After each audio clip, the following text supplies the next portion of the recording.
We have got a very special guest today, Javed Jamil, Head of Chair in Islamic Studies and Research at Enopoya University in Mangalore. I think Javed Jamil Saab needs no introduction. He has been a medical doctor by profession, but we know him as a thinker, as a writer, as a scholar at a time when there are not many people who own up and talk about Islamic perspective. Javed Jamil Sahab has been very vocal about writing from Islamic perspective, and he writes on everything, on economy, on politics, on society. Friends, you know very well that there are a lot of misunderstanding about Islam, about Muslim society, and this misunderstanding is not natural. It has not come from the sky. There are forces which are active all the time, and they are creating confusion, misunderstanding. They are trying to demonize Muslims community. So we have thought that why shouldn't we talk with a person who has been engaging with the same question for decades and decades. And friends, you know very well that I am also a scholar and a student of modern history. I have also studied Islam in my MPhil and PhD degree. So it has also been my interest, personal interest, that Javed Jamil Sahab should come and join us on this Facebook Live and educate us and clear many of our doubts. So Jamil Sahab, welcome to this Facebook program. हम आपका स्वागत करते हैं, इस्तकबाल करते हैं. Good evening, happy independence day. मुझे भी बड़ी खुशी है आपके सामने मैं अपने ख्यालात रखने का. And please tell me that should I speak more English. Yeah. Okay. Yes. So Jamil Saab, I think we should start with your biography. Not many people would know. So first question would be that you are a trained doctor, and I know my friend is also a doctor in Patna, and he tells me that his colleagues at PMC, at Patna Medical College, they all the time they treat patients and they think that they should earn more and more money. But you are a doctor and you have decided to study, I should say, hard social sciences, history. How did your interest get multiplied? I should say. I should not say that it has gone diverted. It has got multiplied from medical and from natural sciences, from biology, from anatomy to anatomy of the society, sir. No, I have been like this since my childhood. Actually, I in my childhood itself, when I was in 9th and 10th standards, I was studying Quran and the tafsir of Quran, and not only Quran, the Bible and so many scriptures of other religions. And when I was in 12th, I was given a special award, the best student of the college award, just because the principal, who was going to retire that year, he said that throughout my career of 30 years, I have not seen a person who is expert in so many fields, who is a captain of college cricket team also, who is one of the toppers of the class, who is very much active on stage. He's a good performer. He sings good ghazals. So this was all the combination that he decided it was not normal practice to give that award, but that year particularly he gave that award. And when I joined after intermediate, I joined King George's Medical College, Lucknow. And so there onwards, my interest in Islam started getting multiplied and in society. For me, Islam is not just meant for Muslims. Islam is for the whole world. It is for the whole mankind. So I have been studying, and I believe that all religions, actually Islam, the people misunderstand that Islam is something which started with Prophet Muhammad sallallahu alaihi wasallam. In fact, it is the opposite. It ended at Prophet Muhammad sallallahu alaihi wasallam. Very first human being, Hazrat Adam, was as a Muslim. Muslim means one who submits to God. One who submits to God is Muslim. And God guided all the people of the world through various messengers and prophets. More than 1 lakh prophets and messengers came throughout the world, in many parts of the world, and Prophet Muhammad sallallahu alaihi wasallam was the last. So Islam is the last and latest version of the religion of God, which was coming through so many religions. So we think that all other religions are the former, earlier versions of Islam, and Islam is the latest versions of other religions. So when I was in MBBS second year, what I found, that I was studying the anatomy of brain, and suddenly something struck me. Because in brain there is a place postcentral gyrus, and on postcentral gyrus there is a map of the organs of the body which it governs through sensory organs. So the sensory system is there on a special place which is called postcentral gyrus. What I found was that on postcentral gyrus, the sequence of the organs was exactly the same which we follow in wudu. In wudu, first we wash our mouth, tongue, etc., throat. Then we put water in nostrils. Then we wash face. Then we wash our hands from this one to elbow. Then head, we moisten our head. Then finally the legs, the toes and feet. So I found that it was exactly the sequence there in the brain. So at that particular time, I was only 18 at that time. I wrote an article, Anatomical Analysis of Wudu. And that article was published first in Radiance, then in Impact of London, and then in many other magazines also. So this was how I started. So, yeah.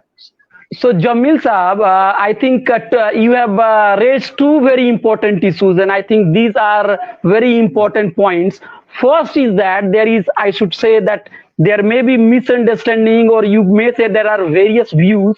Generally, people argue that Islam arose very late, I think, and they trace in social sciences, Islam is traced to the rise of or the birth of Prophet Muhammad. And I have also read Maulana Maududi's book, Understanding Islam, and he basically refutes that claim. And he said that even if Prophet was not born, I think Islam would have been there. Yeah. So how do you convince those people who still think that other religion is very old and ancient and Islam is very recent religion? So you have less claim over the truth than the ancient religion. Because being old is not always right, first thing, and because the old tends to be corrupted and old tends to be distorted. So it has happened. Why one after another prophets came? Why Prophet Noah came, then Prophet Moses came, then Prophet Jesus came, then finally Muhammad Saab came? Because the followers of the prophets, they started distorting religions. And the system was changing, and the world was changing. The demands of the world were changing. So what was required? That a new version. The original concept was always the same, that God is one. We have to submit to God, and whatever the commands of God, we have to follow that. This was the concept. This was the original concept, which was throughout every prophet. This was conveyed. But Prophet.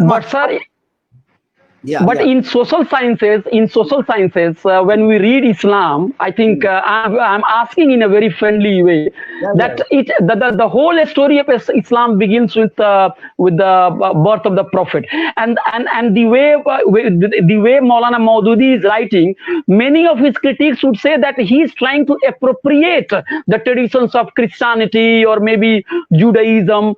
So how far that criticism is valid? That criticism is not right, because if you study the Quran itself, then Quran again and again says that all the prophets, they were true prophets. They were following the religion of God. Whatever God was conveying to them, they were propagating it. And after that, the followers distorted their system. So then again another prophet was sent. And because at that time, in olden times, the scripture was not preserved in its original form, so it was easy to distort. But after Prophet Muhammad sallallahu alaihi wasallam came, because now a much better advancement had come, so Quran was preserved in its exact form. and that saved the Islam from distorting. Though I can say that still Muslims are following a little distorted Islam. They are not following exact Islam, but at least the basic concepts of Islam are preserved in Quran, and whenever there is confusion, we can always revert to Quran and we can find the truth.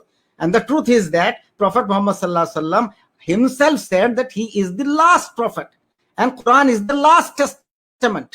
Quran is the last book of God. It is not the first book. Prophet Muhammad sallallahu alaihi wasallam is not the prophet book. He is the last prophet, and he is again Quran is mentioning that it testifies all the previous prophets and all the previous scriptures. So this is so much in Quran that there is no reason to doubt. Those who are doubting are only those their intention is to malign Islam, nothing more.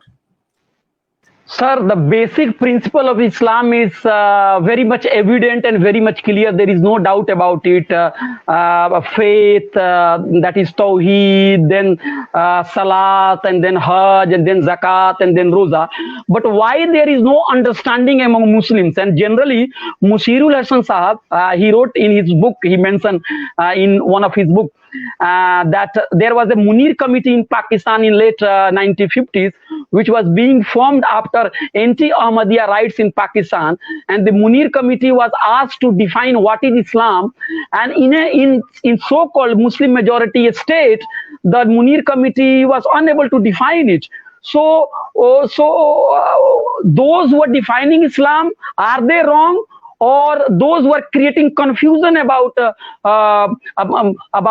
possibility of having any definition of Islam? What is your take on that, sir? No, Islam, the definition of Islam is very clear and it is very categorical. That anyone who follows in oneness of God, anyone who follows Prophet Muhammad sallallahu alaihi wasallam as the last prophet as well as ambassador, Nabi as well as Rasul, and who follows Quran as the last book, that is Islam. He is a Muslim.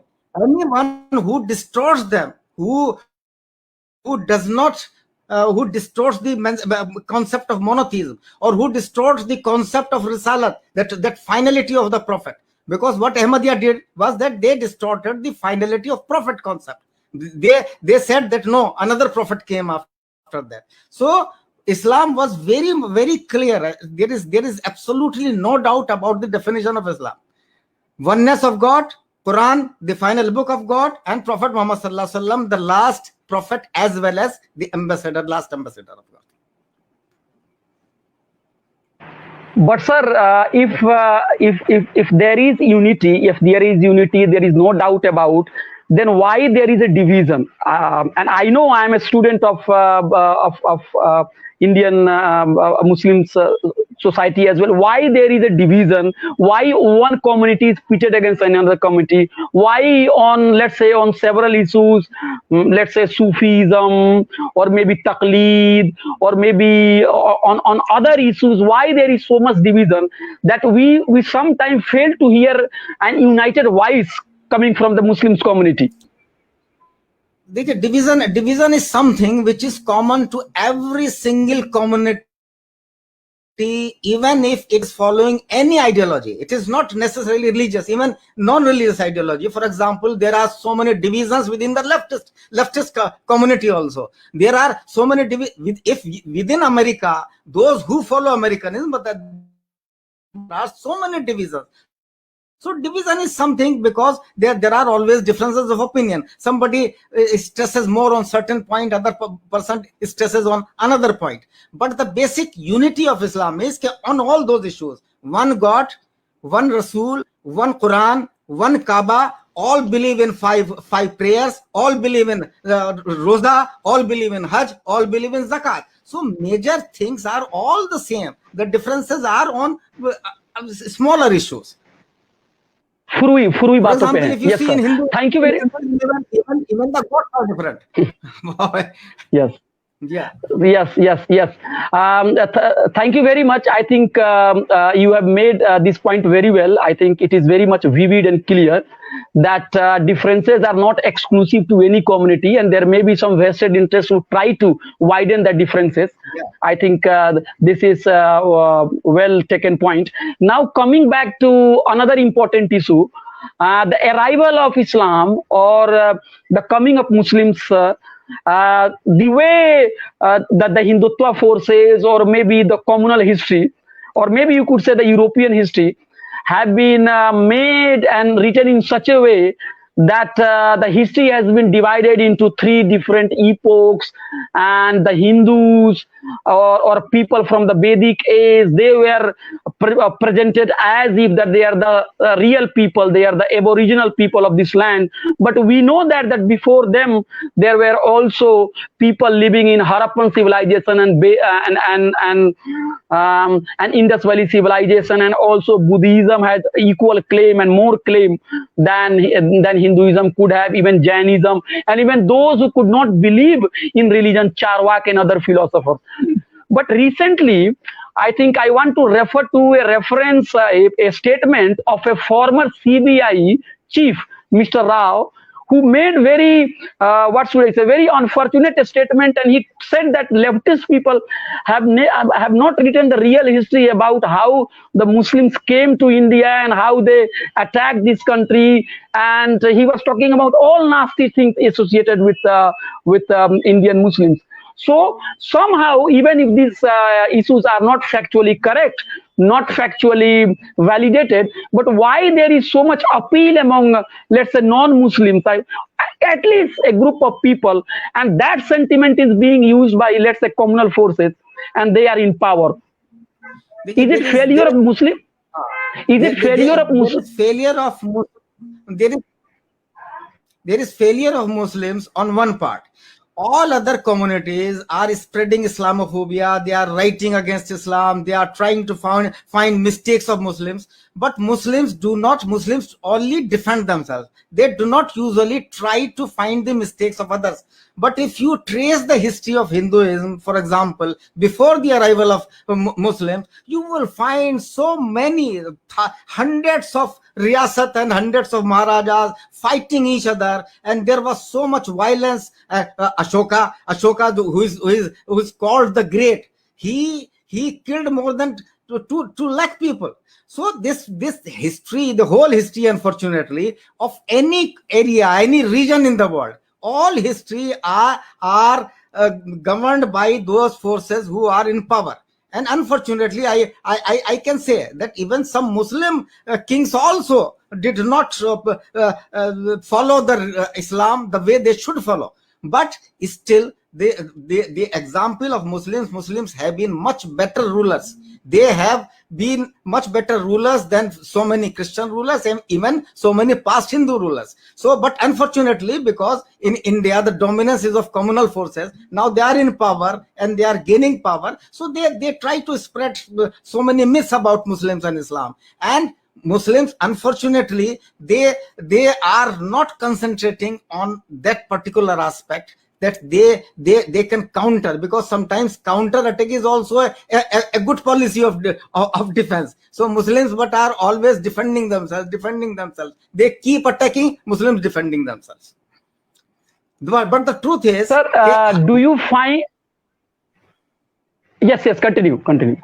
The truth is, the whole humankind was the generation of one single man and one single woman, and they must have come somewhere in the world.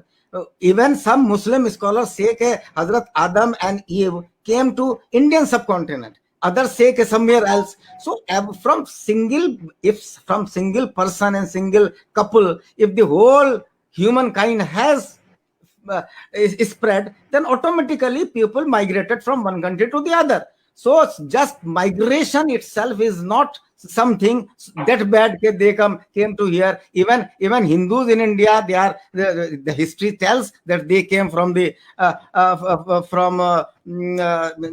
Asian countries, from the area of, they are called Aryans because European and those people are called Aryans. So their history is also from outside. So many Indians who Hindus also came from outside. Do you find some I think do you find some problem with the historiography, that's a medieval historiography, where younger scholars should work? I think the communal history has been critiqued by left liberal intellectuals, historians, but somehow we feel that the problem, the menace of communalism has not gone.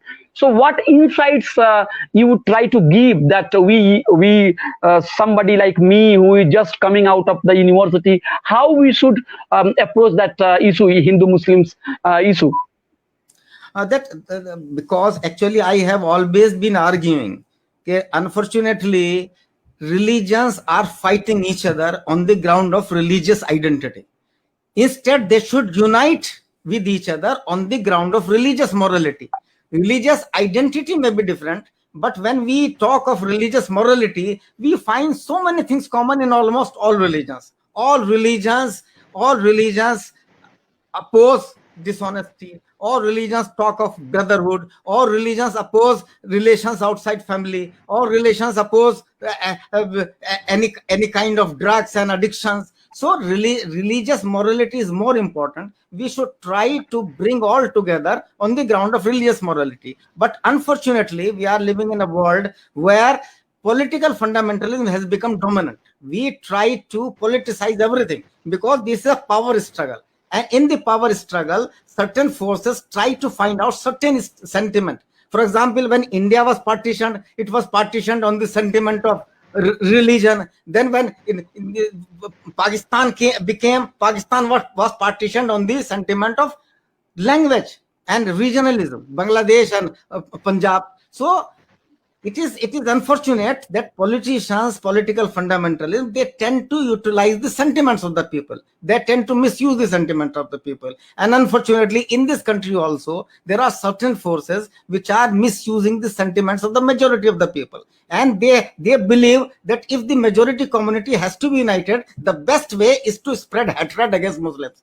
The best way is to show to the people that Muslims are outsiders, they are invaders, they are bad people, they have caused damages to us. So this is how they are projecting just for their political ends. And Muslims, because Muslims are a minority and they are much backward in terms of socio-economic background, so they are finding it hard to tackle this matter. And they are not only that, but they are also not following the proper strategy. They should try to contact people of their whom they can group with. There are so many amongst Hindus also who are right thinking people. Hindutva lobby is only, I think, not more than 20-25% people are of Hindus belong to that lobby. But somehow their maneuvering, their political maneuvering is such that they are gaining in strength. Some scholars, those who are writing from, let's say,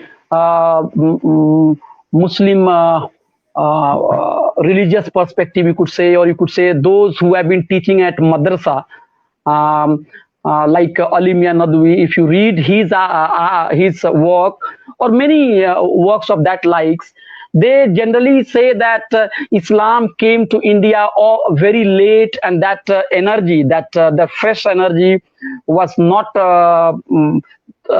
so much available here. And even the late rulers, they indulge themselves into, let's say, this worldly things and pleasure, and they resign themselves to so many other things. So basically the argument comes out from such writing is that it is a failure of Muslim to represent and to bring good Islam to non-Muslims, and that is why much of the problem which is there can be attributed to that fact. The backwardness debate in, let's say, in 18th and 19th century, there may be one argument about external reason for the backwardness. There is another argument for internal reason for the backwardness. So one very strong argument is internal criticism, that we have not been able to present true picture of Islam there. So Yeah, how far you that is agree with that? I agree partially. I agree partially. There is no doubt that Muslim rulers have not been true Islamic rulers. If they had been true Islamic rulers, the picture in India could have been very different. In India, if Islam spread, it was mainly due to the influence of Sufi buzurgs. It was not due to the rulers. So the and afterwards, when the power struggle began, British rulers came, then the divisions started creeping. They became more dominant, and then they lost the way. They lost the way, and their internal fights and the complexes within themselves, they become too big. And this is why they have not been able to present Islam the best way they should. And this sectarian division also played a role, because in India also, the Barelvi sect and Deobandi sect, they started fighting each other. So that was one reason. I do agree with it, that the problem lies with the Muslims themselves also. And plus, when that is coupled with the outside attack, then it produces a double result. So what Muslims need is to present Islam in its pristine form. To present Islam not just for Muslims, but for the whole mankind. Islam has not come just to make Muslims go to the mosque or go to the Hajj. Islam has come to bring about a certain system which is based on equality, which is based on justice, which is based on economic equality, which is based on fight against bad practices, the practices that are dangerous to health, that are dangerous to peace. So, but Muslims are not working on that level. Their fight has only become Muslim versus Hinduism, not Islam versus non-Islam. So the real Islamic practices that need to be followed, and that need to be told to the people, that the main aim of Islam is to bring healthy and peaceful life to the world, as individuals and as a society. You refer to Sufism and the role of Sufis in bringing about Islam close to non-Muslims through peaceful way and through the spirit of brotherhood. But Sufism has also been a great issue for controversies. I know one criticism comes from, let's say, Hindutva and communal forces. Recently, a popular news anchor made some very condemnable statements, remarks about one Sufi leader, very prominent Sufi leader from India. But there is also another criticism coming from within Muslims themselves. And they tend to, I should say, they tend to overlook or ignore their contribution, and they more talk about having direct relationship between God and let's say the devotee. So how to reconcile that controversy, because sometimes it takes a very nasty form. That is right, because what Muslims have to do is to not to care too much about what is being said by the opponents. They have to present the true picture of Islam, and the true picture of Islam is meant for the people, for the public. Islam is not for certain people. Islam is for everybody. Now, what is the problem with Muslims is that they are normally campaigning for their own issues, the issues related to the community. But there are issues which are related to Islam. For example, in Islam, alcohol is banned, and alcohol is banned for good reasons. But but Muslims in India have never been on the forefront in the campaign against alcohol. Campaign against alcohol has been done by Nitish Kumar, even campaign against nudity by Shiv Sena. These are the things which Muslims should have taken the lead, but they have not taken the lead, because somehow the political situation is such that they are always too much preoccupied with the community issues, and that keeps them away from the real national and international issues. Now they have to change their strategy. Once they start thinking about the larger world, their internal disputes will automatically get diluted. You talked about nudity and also ban on liquor. I think these issues, if I add another issue to it, maybe that parda and other issue and modesty, these issues, if you talk about, let's say, when the Muslims talk about, there is also another criticism from the left and progressive forces, be they Muslims or non-Muslims. They say that now the Muslim fundamentalists and Hindu fundamentalists come together to attack progressive values. This is another criticism. Now, this very concept of progressiveness has to be challenged, because progressiveness, in my view, is something that helps you become a better and healthy individual and peaceful individual. Just to talk of progressiveness because you are allowing nudity, you are allowing alcohol, that is to be playing in the hands of the market forces. That is the game of the market forces. They want to commercialize every human vice, every human weakness. They are commercializing it. See the impact. For me, what is the most advanced is one which is most advanced in producing good results on health. And what does not produce good effect on health, that cannot be called progress. That cannot be. That is the barbarism of the highest order. If you call alcoholism and nudity as signs of advancedness, then there cannot be anything more unscientific than this, because now scientific facts, medical facts are showing how much damage they are causing to the humanity, to the health of the individuals. See, HIV has killed around 4 crore people in last 25 years, and the major reasons are these very things: alcohol and prostitution and promiscuity. These are the major reasons, but people are not raising voice against them because the control of market forces is so much, and these have become big markets. Sex is a big market, cigarette is a big market, gambling is a big market. So all these are big markets. They do not want their markets to suffer, so they are creating a false concept of freedom of choice. Once it happened, I was in Bangalore. I was invited by a Council of Churches of Geneva for an international seminar about 10 years back, and there was a lady from Geneva. When I was talking, she stood up and she said, okay, "Sir, you are right. When we as Christians feel in Geneva, when we go to a hotel in the night, and then suddenly a woman appears and she starts throwing her clothes, and so we also feel bad, but we have to accept it because this is her choice." Then I told her that what choice?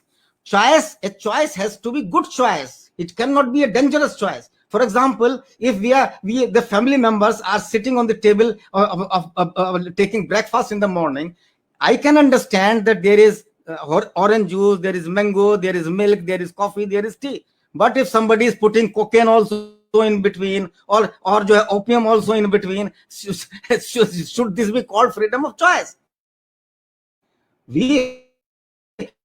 Freedom to the people.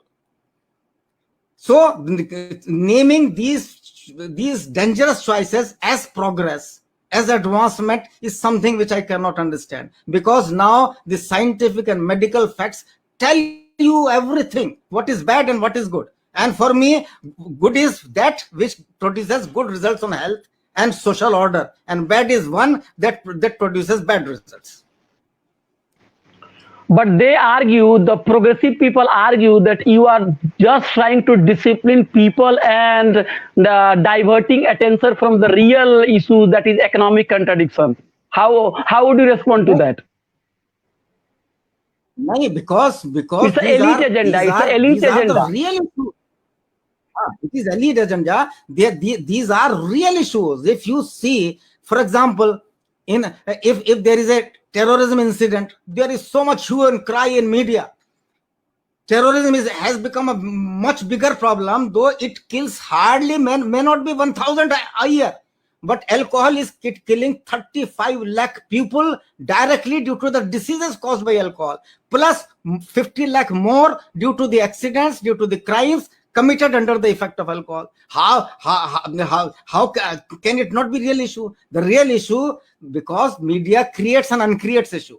Whatever they find is in support of economic forces. I call both these economic forces. Leftists are also economic forces, and these capitalists are also economic forces. They have their economic agenda, because all the media are under their control. So they try to hide. They first commercialize problems, and then they commercialize solutions. First they will sell cigarette and earn billions of dollars out of it, and when the people will become ill, they will create private hospitals and earn billions out of the hospitals and the healthcare. So this is the system which is prevalent in the world. For me, what is our aim should be to make this world a healthier and more peaceful world. But for this economic forces, for these elite forces, their economy is the most important thing. Another criticism for writers like you is that you try to make Islam a totalizing fact. For example, there are people who would argue that Islam will be limited to public, to private sphere. Whatever I believe, whatever I have faith, it will be limited to the four walls of my room. But there are another groups of Islamic scholars. They said that Islamic principle and values have to be implemented and have to be introduced in each and everything, including issues related to public sphere. So how far you find that division appropriate and correct and justified? Okay, every single ideology of the world, whether it is a religious ideology or non-religious ideology, every single ideology, people belonging to every single ideology want that the whole world should follow their ideology. This is the common sentiment in everybody, whichever ideology one is following, religious or non-religious. Christians will naturally want that the whole world should become Christian. Hindus will want that the whole world should become Hindus. Communists want that the whole world should become leftist. So this is the natural phenomenon. Specifically blaming Muslims, it is not the right thing. If it is the fight between different ideologies, and ultimately the ideology which makes human beings, which makes the mankind the most profitable thing in terms of life and healthiness of life, and in terms of economic equality, that ideology will ultimately prevail. Though there will always be a fight between different forces. Last question on this point: how could Muslims and the left people can come together? What are the areas where there can be unity? And Muslims and leftism, there is one common area is the economic concept, because both believe in a certain concept of equality. The difference is that somehow leftists have become, I can't understand why they are supporting the so-called dangerous freedom of choices concept. Why they are supporting practices that are dangerous for health, for the very survival of humankind. So this is the difference. If they start feeling that the issues which are dangerous for health, and the good part of Islam is that Islam prohibits all those practices that are dangerous for health.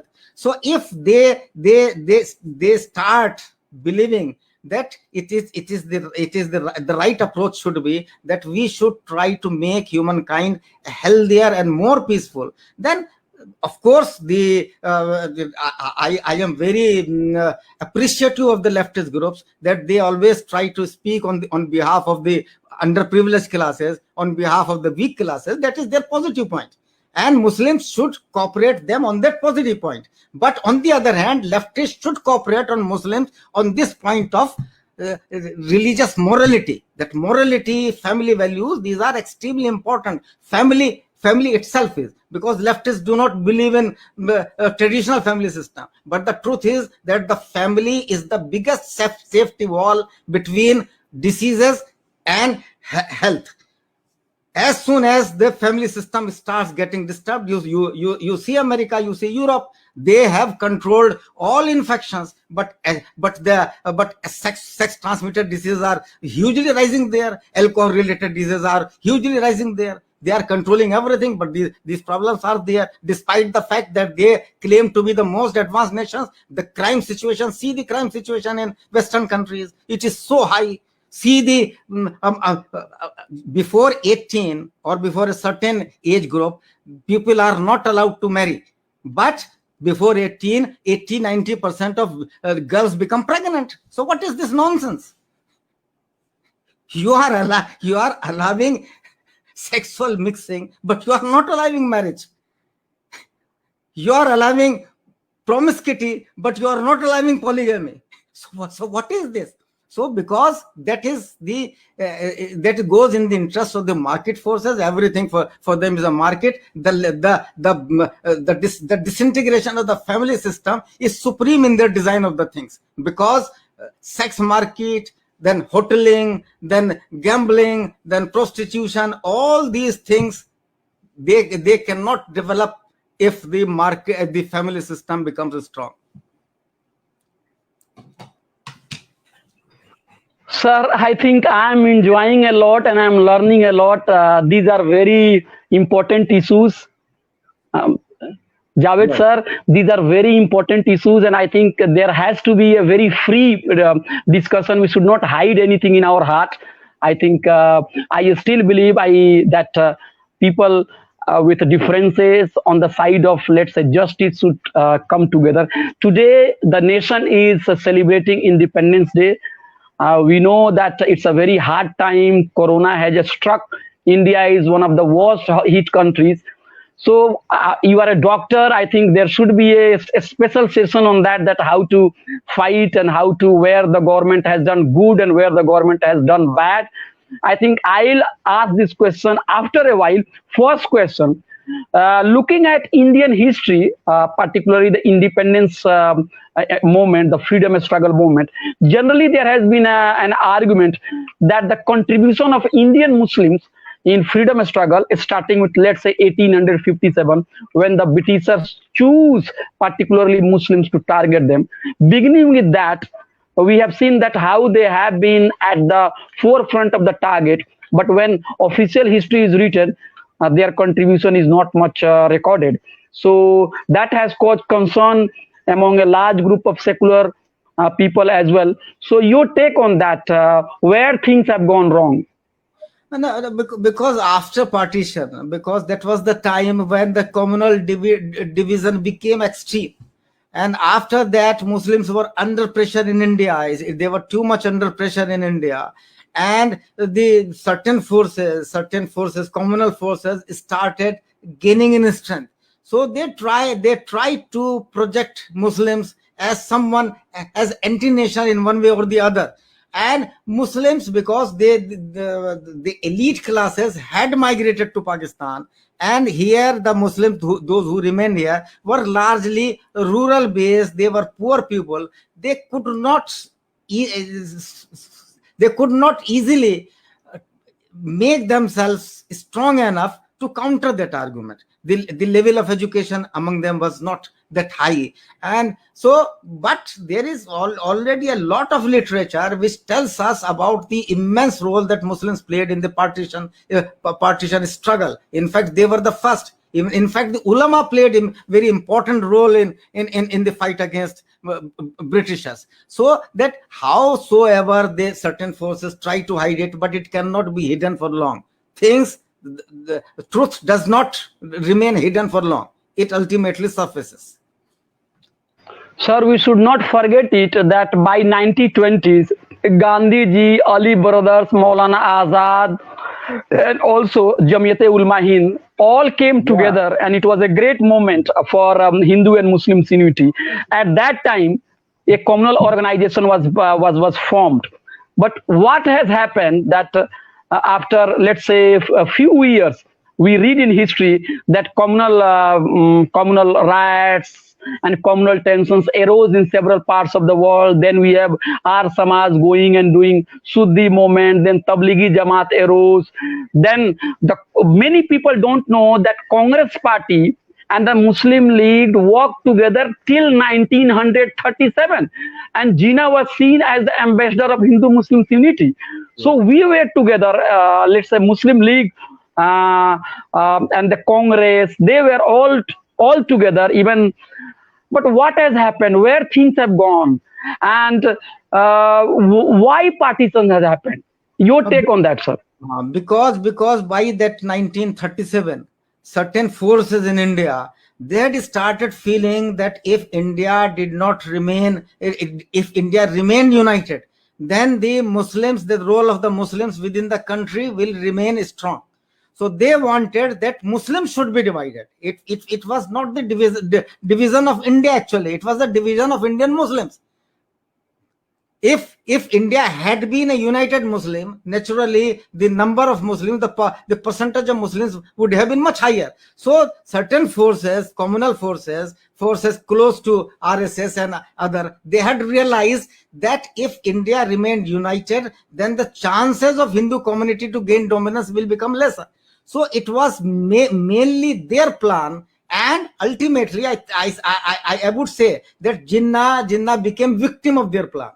So Jinnah could not realize their exact strategy. If Jinnah had been a sensible person, he could have realized this, and he could have in definite terms, despite the fact that he was facing very difficult situation, and so he presented those situations as something in favor of Pakistan. But if he had realized that the ultimate aim was to divide Muslims, so he could have saved the partition. Because after partition, the division is actually of Muslims, not of Indian community as a whole. So they were the biggest losers of the partition.